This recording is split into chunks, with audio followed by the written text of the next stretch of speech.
I heard you're investigating an underground medical dispensary in Whitechapel. What do you know about it? Not much, I'm afraid. They are wary of strangers, and I'm not really an acquaintance of theirs. Why do you care? I have my reasons. Hello and welcome everyone to Ravager and Pyro. We're playing some more Vampyr, and I'm here in Whitechapel trying to find a couple people to talk about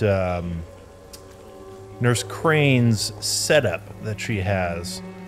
So there's a couple people over here that we need to talk to.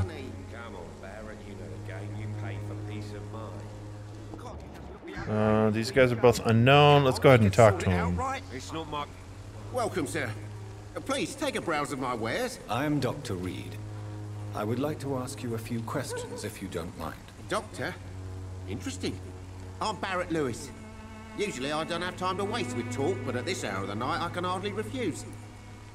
Okay. How is business? How is business around here? Business? I have no business. Between this racket, theft, and customers getting scared, I'm losing money every day. I see. Sounds like you blame someone in particular for your situation. It's no secret Joe Peterson spends his time harassing merchants. But with me, he's trying to put me out of business once and for all. Joe Peterson, okay. As a merchant, you see Whitechapel every day. Have you noticed anything out of the ordinary recently? What you mean besides the epidemic, the war, and all the usual crap?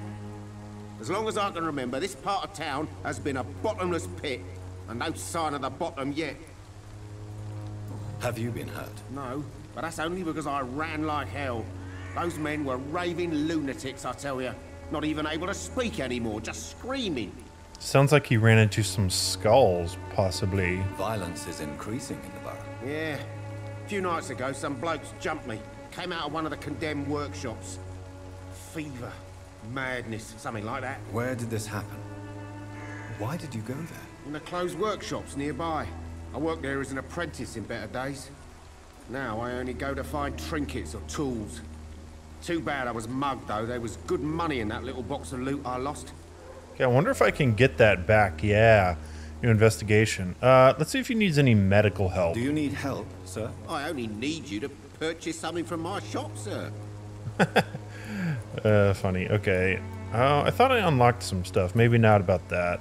Have you heard of a nurse called Dorothy Crane? Nurse Crane? So the bitch really is a nurse then? Always thought she was just some crafty foreigner, that one. Aw. Yeah, sure, blame the migrants.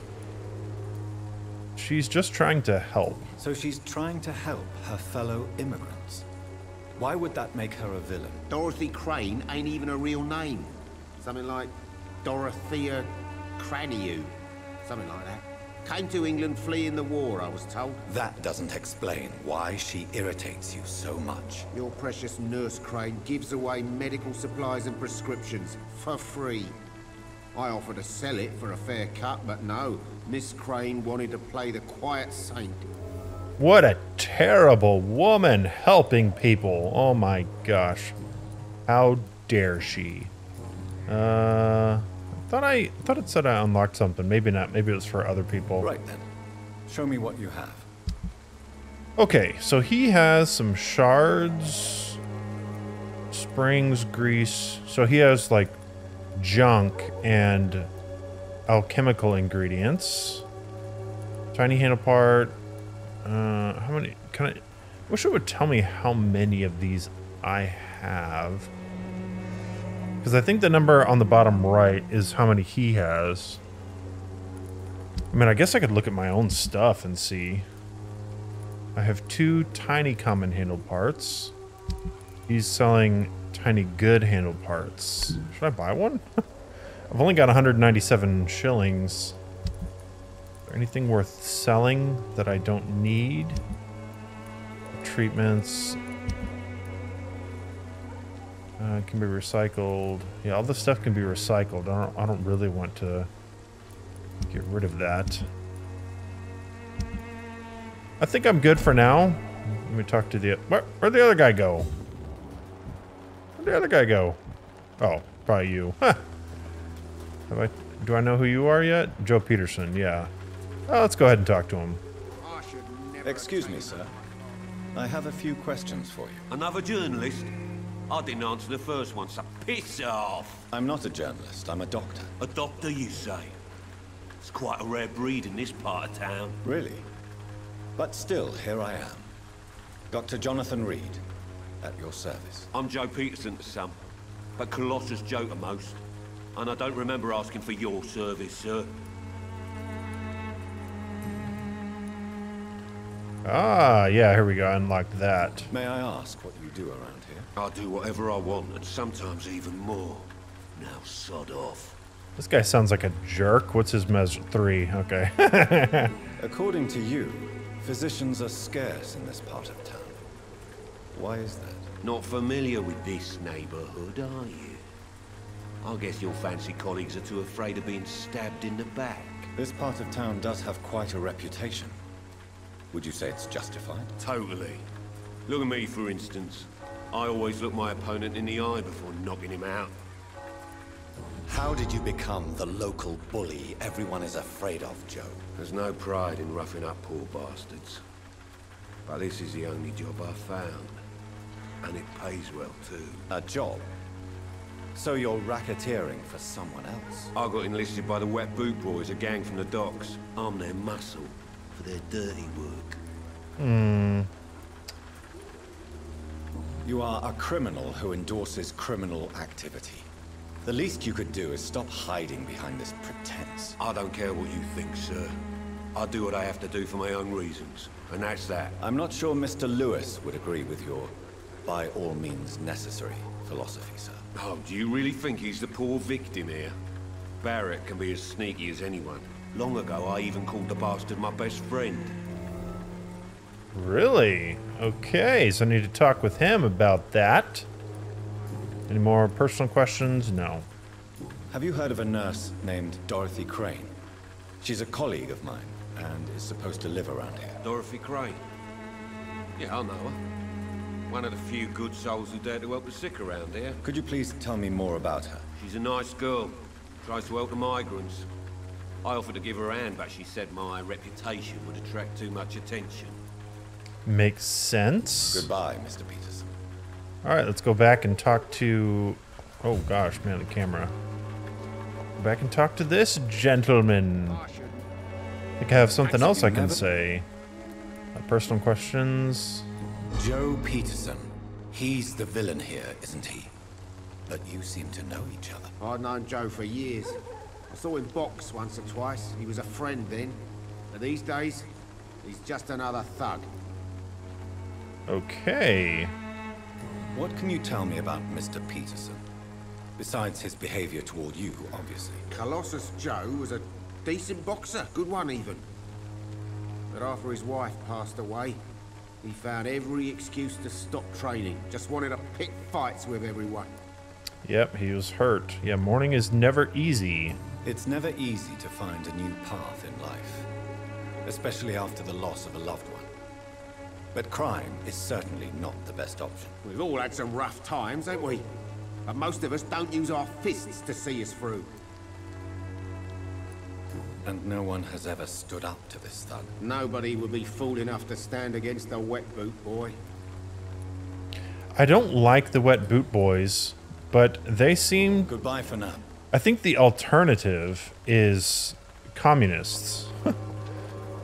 Communists kind of running the area, and I don't think they would be good either. Oh, hello. When you will all be judged for your sins. Forgive my interruption. Do not apologize, my son. Father Tobias Whitaker is always happy to teach mortals about the incoming Armageddon. I am Dr. Jonathan Reed, and I just have a few questions. A scientist? You are much more lost than I thought, my son. Why do they always make the religious people the crazy ones? Like, don't you fear getting sick yourself? I've been touched by God's grace. I am perfectly healthy. all right, good to know. What do you mean when you say that I am more lost than you thought? All scientists are entangled in a world of causes and consequences. And most of them can't see the plain truth. Quite a judgmental opinion, if you ask me. But what do I know? Blinded by science as I am. But you are seeking answers, aren't you? Answers about the Armageddon about to strike the city. Answers about the hidden truth. I'll play along. Well, I suppose I can spare a few minutes listening to your so-called truth. As a doctor, you must be aware of the decimating epidemic. But let me tell you that this so-called Spanish flu is just the beginning of the end. What do you mean? The beast is finally revealing itself, corrupting the flesh and the heart of men. With my own eyes I have seen them, those minions from the abyss. Okay. Really? And what would be your answer to this biblical threat? We must fight the disease before this legion outnumbers us. But not with scalpels and microscopes. No. What is left then? Cleansing fire. Okay, new hint available. Tobias wants to cleanse the epidemic by fire. Yeah, that's not going to happen. Tell me, Tobias, what exactly is your plan concerning the cleansing of this city? God will recognize his own. More than once this city has risen from the ashes, hardened and purified by the flames. You sound like Ra's al Ghul. Let's see. Where do you put the limit? This is the 20th century. I'm not really sure what... I'm going to go with this one. I'm not really sure where this is heading. Fire is just the instinctive answer of a caveman facing something he does not understand. This is the 20th century. Your lack of faith is predictable. But my task is to convince rational minds like yours to see the light. This is God's will. You're mad and dangerous. You're nothing but a soulless butcher. A small-time Torquemada. The Savonarola of Whitechapel. My son, if you think salvation is a free gift, go listen to the lies of that pompous fool, Joseph. Joseph, a fool? Vicar Larrabee of St. Mary's Church. While he continues preaching his fraudulent redemption, more and more people die in the streets. Let's see. Have you any friends? Any family left in these terrible times? No. But I have a disciple I see as my son. He is so devoted. I send him to preach the good word in the heart of this corrupted city. What's your mesmerize? 5. My goodness. Where did you send him? I sent Samuel to the Stonebridge Cemetery, where the pestilence and evil grows night after night. You sent him on some preaching crusade during the epidemic. As a true believer, Samuel will fear no evil while he walks through the valley of the shadow of death. Let's see, what else does he have? I don't really need to ask him about Dorothy Crane. I don't know if this is really getting me. I guess I can ask everybody, but I don't know if I'm learning anything. Do you know Nurse Dorothy Crane from the Pembroke Hospital? I'd like to know more about her. I don't like the liberal ideas of nurses, but I especially abhor that Nurse Crane you mentioned. I wonder why. Why do you hate Nurse Crane more than other nurses? Before coming to London, she was a member of the communist resistance in her country. That's what happens when you let a woman get involved in politics. Okay, so I did get a new hint. Okay. So you're not exactly a fan of Florence Nightingale's work. But nurses are essential for modern healthcare. Nuns should be the only women allowed to take care of male patients. It's obvious only they have the necessary moral fiber. All right, I think I've gotten everything I have had can enough out of tonight. him. Goodbye. 2 things about him.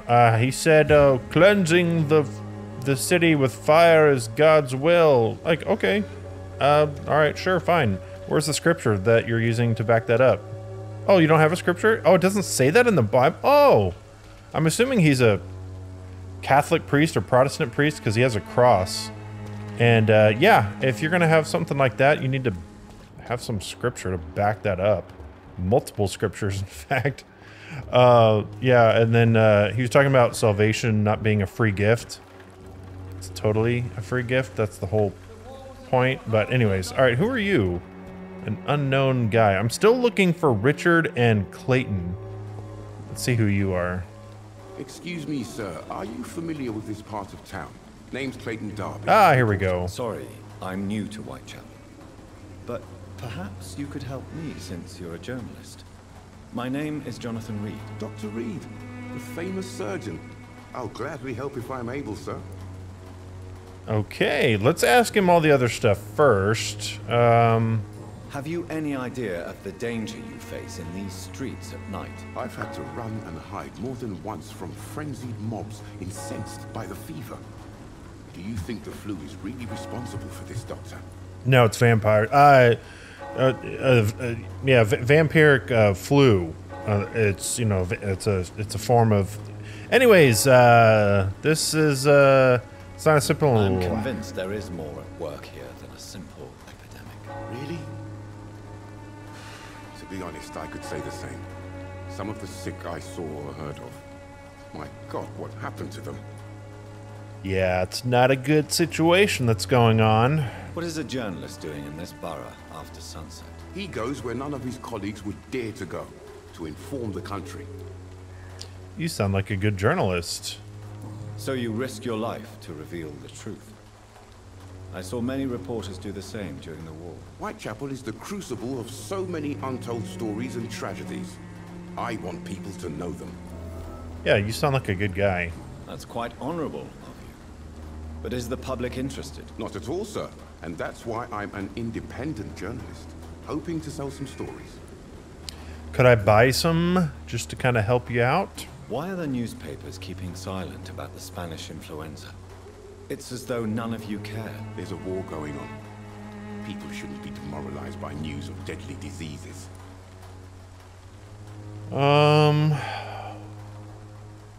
I don't think it's right to keep that. It's a disgrace. People are left to die alone. No one is properly informed of the risks. These are bad times indeed. So much for the glorious British Empire. Yeah, I don't agree with holding back information. Okay, I can't do anything there. I heard you're investigating an underground medical dispensary in Whitechapel. What do you know about it? Not much, I'm afraid. They are wary of strangers, and I'm not really an acquaintance of theirs. Why do you care? I have my reasons. He's a journalist. If I tell him a nurse is compromised, it might be saying too much. I'm a doctor. I do care about public health. I'm a doctor, Mr. Darby. I care about everything involving public health and this epidemic. Are you sure you're not just concerned about the repercussions that a scandal involving a certain Nurse Crane from the Pembroke Hospital would bring? Without a doubt, you are a damn fine journalist, Mr. Darby. What do you know of her accomplice, a man named Darius? I don't know much about the man. He's very cautious, never goes out, doesn't seem to have any friends or family. He has no relatives at all? No, except for that strange man, a poet named Richard Nethercott, who sometimes comes by. Darius would never let him in. Where can I find this Mr. Nethercott?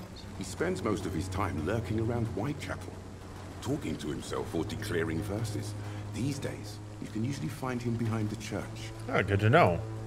He never goes out? No. A few days ago, he unexpectedly did. I followed him, but it was just a ruse to keep me away from his house. Really? How do you know? He went to the nearest mailbox, but just before posting his letter, he ripped it up and threw it away. Okay. Did I learn anything more about him? No more hints. Goodbye, okay. Mr. Darby. Farewell. So I think I'm pretty sure this is the church. So let me see if I can go behind it. See if I can find that other guy. Anybody around here? Any loot? Dazzled skull. Is it just one? Yeah, I think I got this. Okay, nope, now there's two. Now there's three. Ow. Let me so I can line. Oh, gosh. Oh, I hate that. Ah, I hate the stupid lock-on thing. Okay. Heal myself. Oh, I don't have any blood. That's not smart. Eat him. Eat him, eat him, eat him, eat him. Heal, heal, heal, heal, heal, heal, heal, heal. These skulls, man, are just a pain in the butt. It'd be nice if I could have some sort of counter. But, you know, I'm a doctor. I'm not a professional at fighting, so I guess it makes sense. Of course, I am a vampire. Oh, that hurt a little too much. Darn. Okay. Wow. Yeah, where did those guys even come from? There was one guy, one skull, and then all of a sudden, there's a bunch. Do not understand. Who are you? You're a dead guy. Cigarette case. You look like a, oh, what is this? You look like one of the bad guys. Quarantine. Keep out of this area. All right. Actually, can I even go in there? No, there's no way. Wasn't sure if there was some way to unlock it or something. Can't go inside the church. Could get some fruit, but nobody to pay, so I'm a good doctor. I'm not just gonna take food. Find Richard in the area. Richard! That's... You almost look like Benedict Cumberbatch. Funny. Alright, I'll go that way. Anything back here? No. Okay. Yeah, nothing in here. I'm assuming, sir, you are Richard, probably. You look like you're preaching. These guys are already dead. It's a little late for them. Good evening, sir. I'm Dr. Reed. I would like to ask you a few questions. Please be my guest. Although I may not be the best informant regarding this part of town, my words speak about that which the eyes cannot see. Really? Are you an artist of some kind? I'm a poet, sir. Richard Nethercott, at your service. Okay. May I ask what you're doing at this hour of night, sir? Do you live here? Not at all. I'm just enjoying the pleasure of a quiet walk. Though night talks are always preferable, if you ask me. Especially with strangers. But are you not afraid of the epidemic? Oh, why should I? I see some equity in the Spanish flu. No flesh should be saved, say the scriptures. Good or evil, rich or poor, all are equal in the eyes of the flu. If you say so. But as a physician in a time of epidemic, I must caution you to avoid unnecessary exposure, sir. Thank you, Doctor. But we both know the seeker of truth has to go boldly where the weak dare not. What are your thoughts on the terrible situation in this city? Terrible, you say? No. Of course, the death of so many innocents is a tragedy. But the scourge has not been all bad for the city. Oh, no, sir. What are you talking about? Do you remember London before the flu? Noisy, cacophonic, quiet nowhere to be found. And now, listen to this oddly peaceful silence. You sound a little strange. Do you need medical attention, sir? It may be wise to let you prescribe me something. I don't feel like I should. Okay, he needs a cold. I do not have that. Any personal questions? Tell me, Mr. Nethercott, why seek inspiration in Whitechapel? The place is not beautiful per se, but how to explain it? Stirring and challenging. Do you not think it a little morbid? On the contrary, sir. Whitechapel is full of life, full of beauty. Just like my dear muse, the wonderful Camellia. What can you tell me about Camellia? Not much, and that's the beauty of it. She can't speak, you know. She's a locked mystery who exhales kindness and sweetness. Camilla. Okay. Perhaps you're just afraid to find out the truth about your muse. One day, perhaps. I'll ask her to come with me. But will she still be my wild flower of Whitechapel if she moves uptown? And have you ever tried to learn more about her? Where she lives? How she survives? Whom she may know? Maybe I prefer she remains an enigma. Reality can be so dull, don't you think? In what way, exactly? The struggle by gaslight, the barren smiles and the added hunger under the rain. If you say so. Such vibrant antagonism and vivid paradox. The stripped humanity raged across each street. Vivid, of course, yes. And what about the poignant distress? Oh yes, the poignant distress. You see what I mean, don't you? That's what I want to write about, and that's what Whitechapel is made of. Very interesting guy. Okay, I've done all that. Are you aware that your life could be in danger in this part of town? But this is where I must be to feel the real beat of the city. I had to come, see it for myself, alone. Okay, but that is very risky, and who's gonna help if you get in danger? If some misfortune came upon you, who would be here to help you? Well, you for a start, my dear doctor. What if I'm not in Whitechapel? I understand your need for solitude, but it's not safe around here. I don't care. I don't have many friends, Doctor, and my family despises me. No follow-up question. I can't ask why his family despises him. What are your thoughts on the terrible situation in this city? Terrible, you... What do you Oh, do? I've already asked them that. That's right. Oh, I kind of skipped through that. I thought I asked them that. Yeah, I only see a dreadful disease. I don't see... Yeah, peaceful silence. That is kind of creepy. My mother loved poetry. Perhaps your words would have touched her sensitive nature. I only see a dreadful disease. Most people fail to understand my perspective. I don't blame them. But how could I call myself a poet if I veiled my feelings? Okay. May I ask you a few questions about the district? Extraordinary part of town, is it not? I'll be glad to help you, if I can. What can you tell me about an old man called Darius? Darius Petrescu? Yes, I know him. At first, I thought he was only a small publisher. I invited him to publish my work, but his reaction was pretty clear. Not interested in your talent? Darius is an old political activist who takes delight in printing tracts and lampoons. Those communist activities only require mediocre writing skills. Okay, so I'm he's a looking for communist. Dorothy Crane, a nurse who lives in this vicinity. Dorothy Crane. Oh, I love the name. The Crane of Whitechapel. Sounds very mysterious.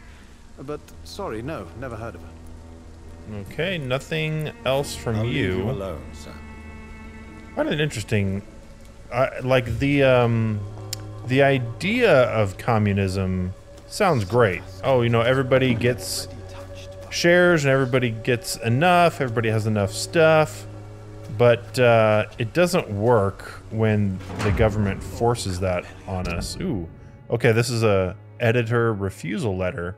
Dear Mr. Nithercott, thank you for sending your book of poems, Songs from the Defeated City, which we found as interesting and profound as we told you the first time we received it. Alas, in the terrible times our country is currently facing, you must understand that such a title would be totally inappropriate for any publication. Thus, since you still refuse to change your title and demand the full publication or none of your work, I'm sorry to announce that to you that Sycophant Publishing chose the second option. So they did not publish his work. And I got a new hint. Let's talk to him. Blah, blah, blah. And let's see, personal questions. You don't really make a living from your scribblings, do you, Richard? No, sir, I don't. I work so hard. I put all my time, my energy, my devotion into the precise carving of words. A rich artist is rare. You don't seem to suffer.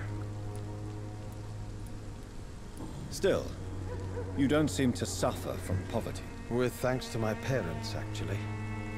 I'm afraid I would not be able to live on my own without their help. You seem embarrassed. Someday I hope to proudly offer my first publication to my parents. Until that day, I'll remain the failure of a son they have to support. New hint available. Okay, so I've pretty much learned everything I can from him. All right. He does not sound I'll leave you like a threat, so I probably won't do anything with him. I mean, I have no reason to kill him, you know, with my vampire powers. I have yet to do that to anybody, really, and I might at some point. Is there anything over here? Anything I can loot? No, doesn't look like it. But like, yeah, maybe this Colossal Joe or whatever his name is down here. I don't know. Or maybe some of the Wet Boot Boys or the Wet Boot Gang, because they're really... Flower Bouquet. Is that... Ooh, I wonder if that's... Is that Camilla? Yeah. She said... Good evening. The guy said she doesn't talk. I'm Dr. Reed. I'd like to ask you a few questions. Yeah. I know what you're thinking. A tall stranger who meets a girl in the street at night. It reeks of the penny dreadfuls. But I mean you no harm, truly. Even though I am a vampire. Ooh, she works for Nurse Crane. Apparently I know that. Melia, I know you work for Dorothy Crane. Please tell me about her secret dispensary. I don't think I'm going to get anything out of her. A stubborn and mute comrade. Nurse Crane and Darius Petrescu have been clever. Tell me about Richard Nethercott. I understand he is quite fond of you, Camellia. She's given me a lot of really good information. I know you understand what I'm saying. Your silence has nothing to do with you being mute, does it? Yeah, I think she's just Very well. playing it safe. Goodbye then. Good chat. Good chat. Find the mailbox. Is that okay, yeah, it's in this area. This is still highlighted. I don't know why. Mailbox. I wonder if it would be highlighted on my... Oh, is this it? Darius Petrescu's letter. My dearest, most beloved children, I am so sorry you have not heard from me for a few months. The situation in London has been difficult. I know it may sound selfish and silly when you, my children, are still living in a country consumed by war, but there is also a war going on here in England. A war against poverty and against injustice. This is a war I intend to fight despite my advanced years. This is why I'm writing to you today. I won't be coming back to Romania. That probably means I won't see you again before I die. Don't be sad, my darlings. You are grown up now, and you have children of your own. You know the sacrifice we sometimes must accept to make the world a better place. This is one I must make now, to feel useful one more time. I wish you a long and happy life. Kiss my grandchildren for me, and remember that your father loves you all the way from this cold, damp country. The content of Darius' letter to his children could give me more leverage to enter. Yeah. Darius is a bit less of a mystery now. It should not be that difficult to incite him to let me in. All right, cool. Let's head back there. Actually, we'll do that next time. So guys, thank you for watching, and I'll see you in the next episode.